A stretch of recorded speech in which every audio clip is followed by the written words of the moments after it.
भगवद गीता अध्याय 4। भगवान श्री कृष्ण ने कहा, मैंने इस शाश्वत ज्ञान योग का उपदेश सूर्यदेव विश्वान को दिया और विश्वान ने मनु को, और फिर इसके बाद मनु ने इसका उपदेश इक्ष्वाकुओं को दिया। हे शत्रुओं के दमन करता, इस प्रकार राजऋषियों ने सतत गुरु परंपरा पद्धति द्वारा ज्ञानियों की विद्या प्राप्त की, किंतु अनंत युगों के साथ यह विज्ञान संसार से लुप्त हो गया प्रतीत होता है।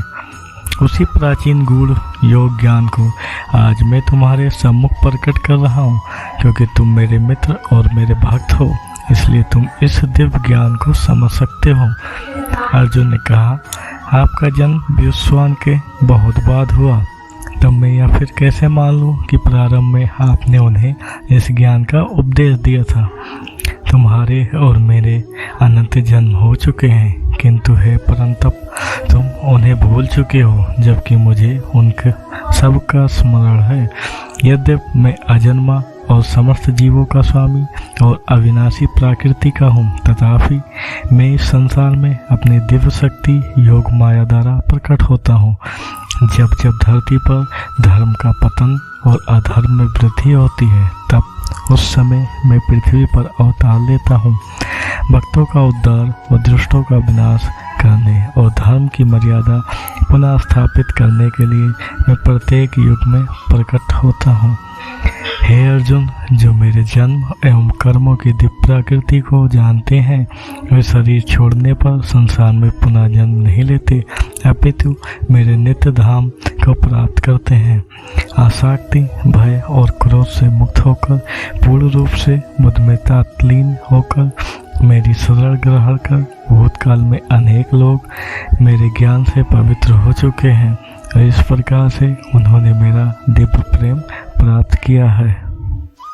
जिस भाव से लोग मेरे शरण ग्रहण करते हैं, उसी भाव के अनुरूप मैं उन्हें फल देता हूँ। हे पृथ्वीपुत्र, सभी लोग जाने या अनजाने में मेरे मार्ग का ही अनुसरण करते हैं। इस संसार में जो लोग सकाम कर्मों से सफलता चाहते हैं, वे लोग स्वर्ग के देवताओं की पूजा करते हैं, क्योंकि सकाम कर्मों का फल शीघ्र प्राप्त होता है। मनुष्यों के गुणों और कर्मों के अनुसार मेरे द्वारा 4 वर्णों की रचना की गई है। यद्यपि मैं इस व्यवस्था का सृष्टा हूँ, किंतु तुम मुझे अकर्ता और अविनाशी मानो। ना तो कर्म मुझे दूषित करते हैं, ना ही मैं कर्म के फल की कामना करता हूँ। जो मेरे इस स्वरूप को जानता है, वह कभी कर्म फलों के बंधन में नहीं पड़ता। इस सत्य को जानकर प्राचीन काल में मुक्ति की अभिलाषा करने वाले आत्माओं ने भी कर्म किए, इसलिए तुम्हें भी उन मनीषियों के पद चिन्हों का अनुसरण करते हुए अपने कर्तव्य का पालन करना चाहिए। कर्म क्या है और अकर्म क्या है, इसका निर्धारण करने में बुद्धिमान लोग भी विचलित हो जाते हैं। अब मैं तुम्हें कर्म के रहस्य अवगत कराऊंगा, जिसे जानकर तुम सारे लौकिक बंधनों से मुक्त हो सकोगे। तुम्हें सभी तीनों कर्मों, अनुमोदित कर्म, विकर्म और अकर्म की प्रकृति को समझना चाहिए। इनके सत्य को समझना गहन और कठिन है। वे मनुष्य जो अकर्म में कर्म और कर्म में अकर्म को देखते हैं, वे सभी मनुष्यों में बुद्धिमान होते हैं। सभी प्रकार के कर्मों में प्रवृत्त रहकर भी वे योगी कहलाते हैं और अपने सभी कर्मों में पारंगत होते हैं। जिन मनुष्यों के समस्त कर्म सांसारिक सुखों की कामना से रहित हैं, तथा जिन्होंने अपने कर्म फलों को दिव्य ज्ञान की अग्नि में भस्म कर दिया है, उन्हें आत्मज्ञानी संत बुद्धिमान कहते हैं। अपने कर्मों के फलों की आसक्ति को त्याग कर ऐसे ज्ञानी जन सदा संतुष्ट रहते हैं और बाह्य आश्रयों पर निर्भर नहीं होते। कर्मों में संलग्न रहने पर भी वे वास्तव में कोई कर्म नहीं करते। ये ज्ञानी जन फल की आकांक्षाओं और स्वामित्व की भावना से मुक्त होकर अपने मन और बुद्धि को संयमित रखते हैं और शरीर से कर्म करते हुए भी कोई पाप अर्जित नहीं करते। वे जो अपने आप स्वतः प्राप्त हो जाए उसमें संतुष्ट रहते हैं ईर्ष्या और देश भाव से मुक्त रहते हैं। वे सफलता और असफलता दोनों में संतुलित रहते हैं। वे सभी प्रकार के कार्य करते हुए कर्म के बंधन में नहीं पड़ते। वे सांसारिक मोह से मुक्त हो जाते हैं और उनकी बुद्धि दिव्य ज्ञान में स्थित हो जाती है, क्योंकि वे अपने सभी कर्म यज्ञ के रूप में भगवान के लिए संपन्न करते हैं और इसलिए वे कर्मिक प्रतिक्रियाओं से मुक्त रहते हैं। जो मनुष्य पूर्णतया भगवत चेतना में तत्लीन रहते हैं, उनका हवन ब्रह्मा है, हवन सामग्री ब्रह्मा है और कलछुल जिससे आहुति डाली जाती है वह ब्रह्मा है, अर्पणकार ब्रह्मा है और यज्ञ की अग्नि भी ब्रह्मा है। ऐसे मनुष्य जो प्रत्येक वस्तु को भगवान के रूप में देखते हैं, वो सहजता से उसे पा लेते हैं। कुछ योगी सांसारिक पदार्थों की आहुति देते हुए यज्ञ द्वारा देवताओं की पूजा करते हैं। अन्य लोग जो वास्तव में आराधना करते हैं, वे परम सत्य ब्रह्मा रूपी अग्नि में आत्माहुति देते हैं। कुछ योगी जन सर्वादि क्रियाओं और अन्य इंद्रियों को संयम रूपी यज्ञ की अग्नि में स्वाहा कर देते हैं, और जबकि कुछ अन्य शब्दादि क्रियाओं और इंद्रियों के अन्य विषयों को इंद्रियों के अग्नि रूपी यज्ञ में भेज चढ़ा देते हैं। दिव्य ज्ञान से प्रेरित होकर कुछ योगी संयमित मन की अग्नि में अपनी समस्त इंद्रियों की क्रियाओं और प्राण शक्ति को भस्म कर देते हैं। कुछ लोग यज्ञ के रूप में अपनी संपत्ति को अर्पित करते हैं।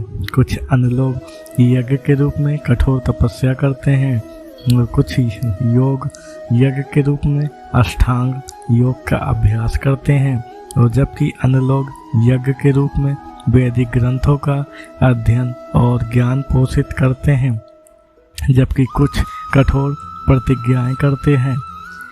कुछ अन्य लोग भी हैं जो बाहर छोड़े जाने वाली श्वास को अंदर भरी जाने वाली श्वास में, जबकि अन्य लोग अंदर भरी जाने वाली श्वास को बाहर श्वास में रोककर यज्ञ के रूप में अर्पित करते हैं।